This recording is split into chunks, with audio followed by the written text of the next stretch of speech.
আসসালামু আলাইকুম বন্ধুরা, কেমন আছেন আপনারা? আশা করছি আল্লাহর মতো অনেক ভালো আছেন। আলহামদুলিল্লাহ, আমি অনেক ভালো আছি। আপনারা যে যেখান থেকে আমার ভিডিওটি দেখছেন, আপনারা একটি লাইক দিয়ে আমার ভিডিওটি দেখা শুরু করবেন। সকালে ঘুম থেকে উঠে এখানে চলে এসেছি ব্যাচিংয়ে। এখানে ব্রাশ করলাম। ব্রাশ করার পরে রোজাকে ব্রাশ দিলাম। রোজা শুয়েই আছে। ও বললো ও আসবে না, ও নাকি ওখানেই ব্রাশ করবে। তো আমি এখানে ব্রাশ করা শেষ করে ব্যাচিংটা দেখলাম একটু ময়লা ময়লা হয়ে গিয়েছে, তাই আমি একটা খোসা দিয়ে ব্যাচিংটা ভালো করে পরিষ্কার করে নিচ্ছি। এই খোসাটা আর এই সাবানটা শুধু ব্যাচিং পরিষ্কার করার জন্যই ব্যবহার করা হয়। এই খোসাটা দিয়ে অন্য কোনো কাজ করা হয় না। খোসাটা আমি এখানে ব্যাচিং পরিষ্কার করার জন্যই রেখেছি, আর সাবানটা এখানেই রেখেছি। অনেক সময় হাত ধুতে হয়, ওই জন্য এখানে সাবানটা রেখেছি আমি। আর আপনারা আমার কণ্ঠ শুনে বুঝতেই পারছেন আমার কণ্ঠটা অনেকটাই চেঞ্জ হয়ে গিয়েছে। রাতে ভালোই ঘুমিয়েছিলাম, কিন্তু সকালে ঘুম থেকে উঠে দেখি আমার কণ্ঠ অন্য ধরনের হয়ে গিয়েছে। আমার একটু ঠান্ডা ঠান্ডা লেগেছে। এদিকে আমি ব্রাশ করে ব্যাচিংটা পরিষ্কার করে চলে এসেছি ঘরটা ঝাড়ু দেওয়ার জন্য। আমি রাতেই ঘুমানোর আগে একবার ঘরটা ঝাড়ু দিয়ে রাখি। দিনের ভিতর অনেকবারই ঘর ঝাড়ু দেওয়া হয়।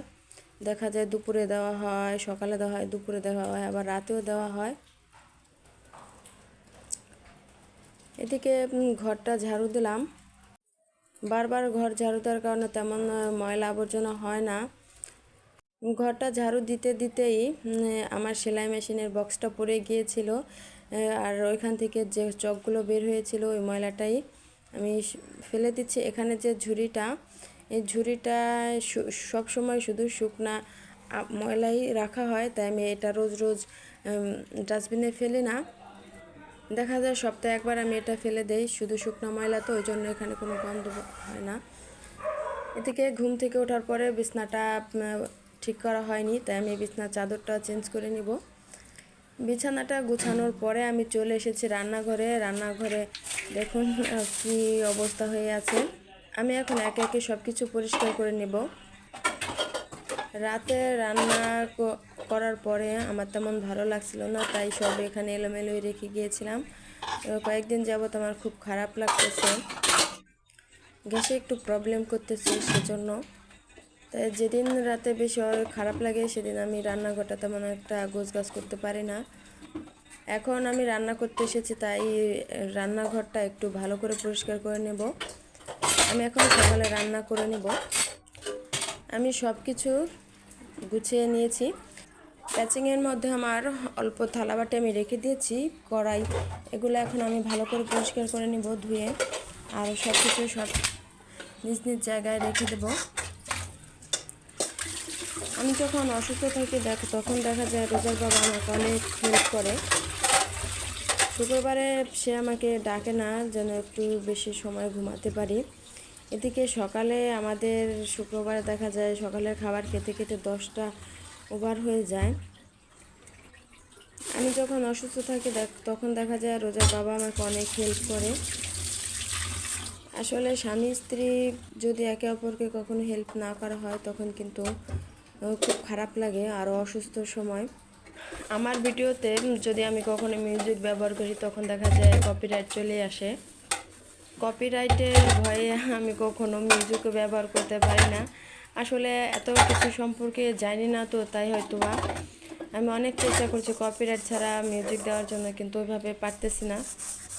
অনেকের ভিডিও দেখি তারা অনেকেই এই মিউজিক ব্যবহার করে, আমার কিন্তু ভালোই লাগে মিউজিকটা শুনতে, তবে ওইভাবে আমার ভিডিওতে আমি দিতে পারি না।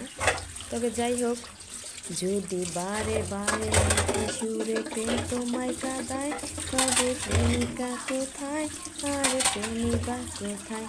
যদি দিশেহারা ইশারাতে প্রেমী ডেকে যায়, তবে ইশারা কোথায় আর আশারা কোথায়? যদি মিথ্যে মনে হয় সব পুরনো কথা, যদি চায়ের কাপেতে জমে নীরবতা, যদি মিথ্যে মনে হয় সব পুরনো কথা, যদি চায়ের কাপেতে জমে নীরবতা, তবে বুঝে নিও চাঁদের আলো কত নিরূপায়। লা লা লা লা লা লা লা লা লা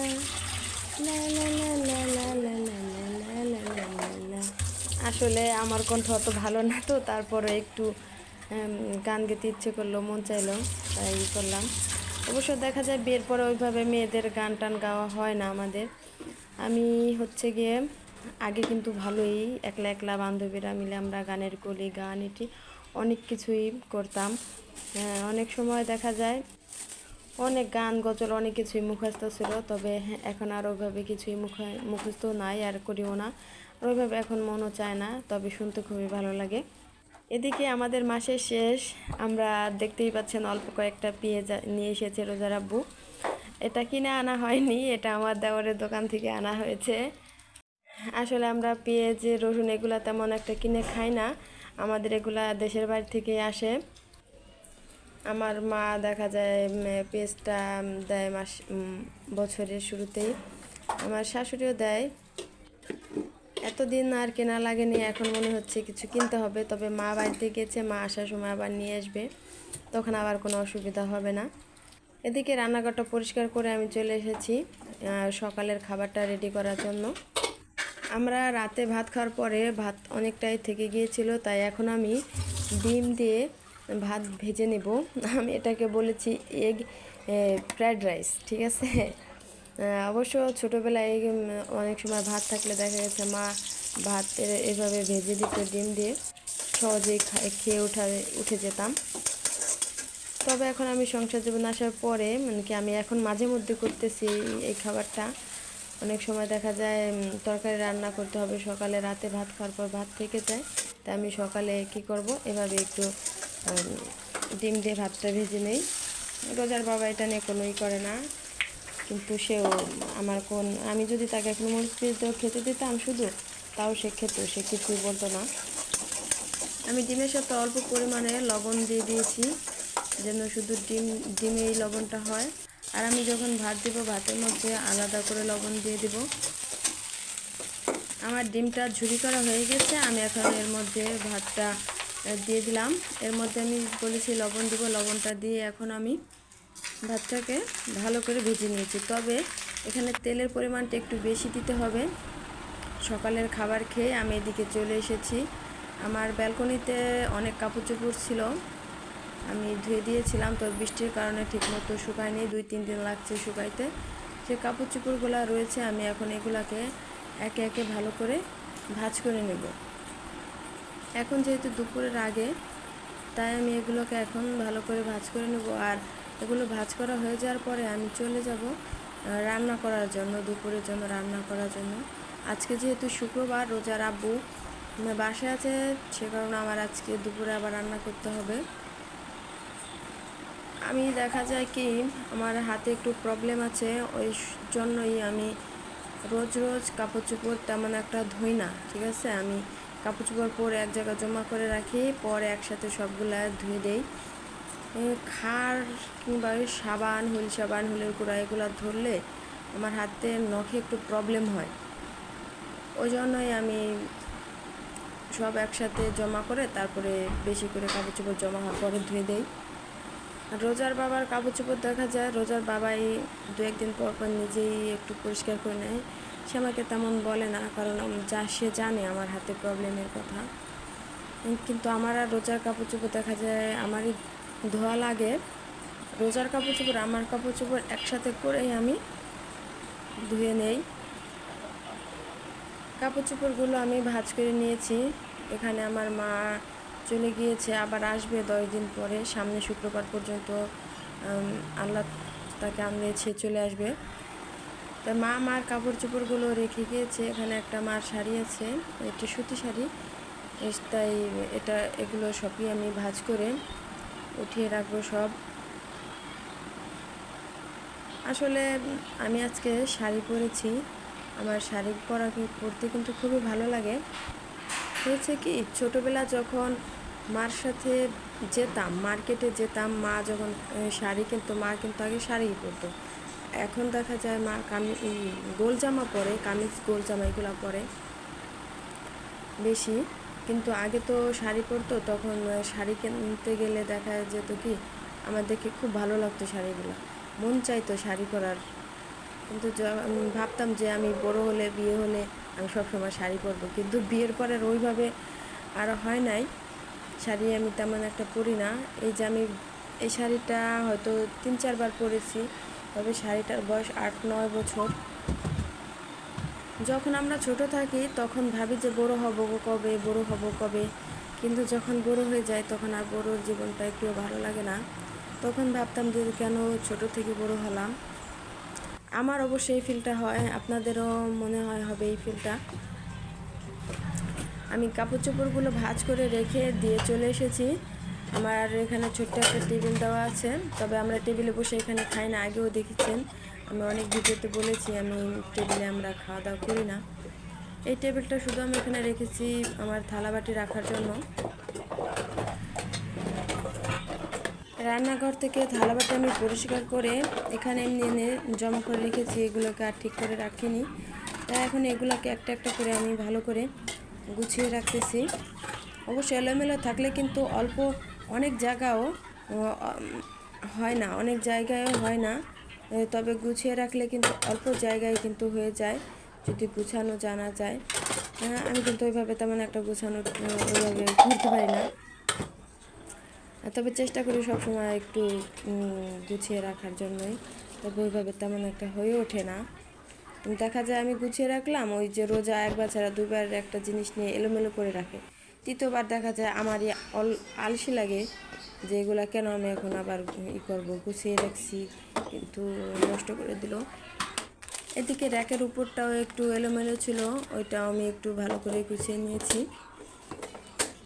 র্যাকের উপরে আমি গোছাতে গিয়ে দেখি আমার এখানে চার পাতা 2টা পাতা রয়েছে। তারপর আমি আবার ভাবছি যে চা নাই, তাই আমি আরও চা কিনে নিয়ে এসেছিলাম। তাই সবগুলো চা আমি একটা ছোট একটা বক্সে করে রেখে দিয়েছি। এদিকে দুপুরে রান্নাবান্নার জন্য কোটা কাটার জন্য আমি চলে এসেছি। রোজার আব্বু বসা ছিল রুমে, তাই তাকে 2টা আমড়া কেটে দিয়েছি, সে রুমে বসে একটু আমড়া খাক, আমিও খেয়েছি। তবে দুপুর দুপুর 12টার সময়, 11টা-12টার সময় কিন্তু একটু টক খেলে খুবই ভালো লাগে। এটা যখন গ্রামে ছিলাম, বিশেষ করে বাবার বাড়িতে, তখন আমার এই জিনিসটা করা হয়েছে। এদিকে আমি মাংস ভিজিয়ে রেখেছিলাম, মাংসটা আমি রান্না করে নিলাম। এদিকে রাইস কুকারে ভাত দিয়ে দিয়েছি। আর মাংস রান্না করার সময় আমি হলুদের গুঁড়া নিতে গিয়ে আমার হলুদের বড়ো যে কৌটা থেকে আমি ছোটো কৌটা নেব, সে বড়ো কৌটা ধরেই পড়ে গিয়েছে। তাই যখনই ভাবি যে কাজটা আমি খুব সহজে করে নেব, যে কাজ তাড়াতাড়ি করতে চাই, সেটাই দেরি হয়ে যায়। এদিকে আমি মুরগির মাংস রান্না করে নিয়েছি আর ডাল রান্না করে নিয়েছি, আর এখানে মুরগির কলিজাগুলো আমি ভুনা করে নিয়েছি। রান্নাবান্না শেষে কিন্তু আমাদের অনেক থালাবাটি আবারও জমা হয়ে যায়। ওগুলো আমি এমনি ধুতে গেলে দেখা যায় আমার মানে কি কেমন যেন একটু গা গিনগিন করে, তাই আমি সবসময় ভিমবার দিয়ে ধুই। অনেককেই আমি দেখেছি, আমার অনেক পরিচিত ভাবিকেও আমি দেখেছি তারা রান্নার শেষ ওইভাবে ভিমবার দিয়ে ধোয় না, বলে কি যে এটা তো আগেই ধুয়েছি। কিন্তু তারপরেও কেমন একটা যেন লাগে আমার কাছে, তাই আমি সব কিছু আবার ভিমবার দিই। যখনই আমি ধুতে যাই সবসময় ভিমবার ইউজ করে ধুই। আমার কিন্তু যখন এই ট্যাপ ছাড়া হয়, ট্যাপের পানিটা যখন পড়ে, আমার কিন্তু পানির আওয়াজটা খুবই ভালো লাগে। আপনাদের কাছে কেমন লাগে জানি না, তবে এই ভিডিও করার সময় ভিডিওতে যে আওয়াজটা আসে, আমার কিন্তু ওই আওয়াজটাই বেশি ভালো লাগে। এদিকে আমার কলিজা ভুনাটাও হয়ে গিয়েছে। ওই যে যে এটা কলিজাটা রান্না করার সময় আমার ওই গানটা মনে পড়ে গিয়েছিল যে কলিজা ভুনা করে দিলেও লবণ কম হয়েছে। এইদিকে ডাউলটাও হয়ে গেছে। দুপুরে খাওয়া দাওয়া করার পরে লম্বা একটা ঘুম দিয়ে বিকালে ঘুম থেকে ওঠার পরে রোজার বাবা আমাদের জন্য মোগলাই নিয়ে এসেছে, তাই এখন মোগলাইটা আমরা সবাই খেয়ে নিচ্ছি। এতক্ষণ আমার সাথে থাকার জন্য আপনাদেরকে অসংখ্য অসংখ্য ধন্যবাদ। দেখাবো অন্য কোনো ভিডিওতে। আল্লাহ হাফেজ।